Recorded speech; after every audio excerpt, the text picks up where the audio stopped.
السلام عليكم، ازيكم؟ يا رب تكونوا بخير. وحشتوني كتير. النهاردة هوريكم أطعم محشي كرنب مستوي من غير نقطة شوربة.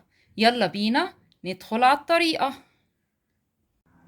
بما اننا هنستخدم الشيف سيريس وهنعمل المحشي بتاعنا من غير اي سوائل، طبعا هنحضر الحاجة اللي تحت البطانة اللي بنحطها في الحلة، البصل والطماطم. وبما اننا هنستخدم تقطيع الخضار فهنقطع بالماندو شيف بطريقه سهله وامنه. هنختار الاول السمك بتاع الشرايح بتاعتنا، وبخليها شرايح تخينه شويه عشان تطلع السوائل حلوه، تبقى 4 ملي. وهنجيب البصلايه ونحطها في القطعه التثبيت، هندوس بس عليها كده وننزلها، وكده اتثبتت في القطعه بتاعتنا. وهنبدأ نحطها على المجرى، وبكل سهولة هنقطع البصل. وادي البصل بتاعنا والشرايح بأسهل طريقة. وهنحط كمان الطماطم بكل سهولة.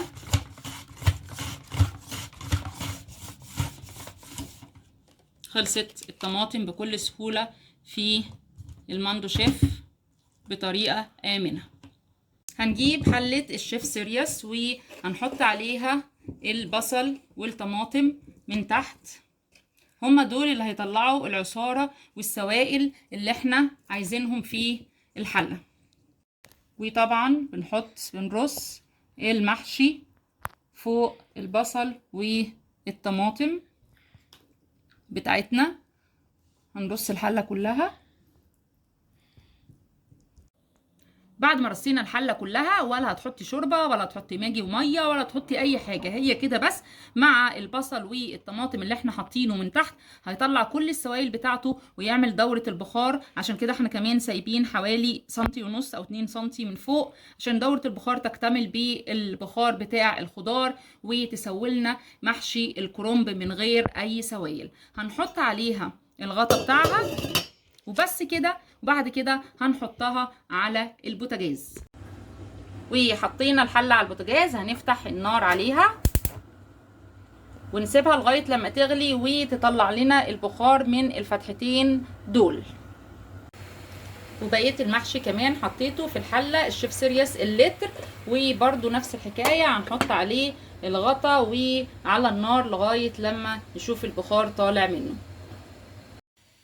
اول ما نلاقي البخار طالع من الحله، وادي الحله الكبيره البخار طالع من الخرمين اللي هنا، ويمكن دي ميزه الشيف سيريس ان ما بتخليكيش كل شويه تفتحي الغطا على الحله فدوره البخار اللي عندنا تتقفل، لا دي بتحتفظ بدوره البخار اللي جوه البصل والطماطم عشان يسوي المحشي بدون سوائل. هنهدي عليها النار خالص وهنسيبها على البوتاجاز لغايه قبل السوا بحوالي 10 دقايق او ربع ساعه. لو هو على حسب قوه بوتاجازك بياخد حوالي ساعة الا ربع، يعني نص ساعة. وهنقفل عليه النار ونخليه يكمل سواه على بخار الحلة، لان احنا زي ما احنا عارفين الشيف سيريس بتحتفظ بالبخار او السخونية لأطول وقت ممكن. فاحنا هنقفل عليها النار بعد حوالي نص ساعة ونسيبها، ما نفتحش عليها الغطا خالص، تكمل دورة السوا بتاعتها على السخونية بتاعت حلة شيف سيريس.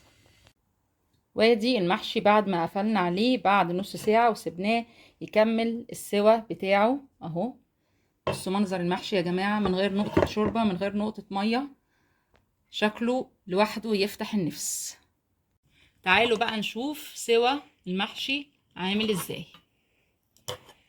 انا بقى مش هقطع لكم بالسكينة، انا هقطع لكم بالشوكة اهو. ادي المحشي،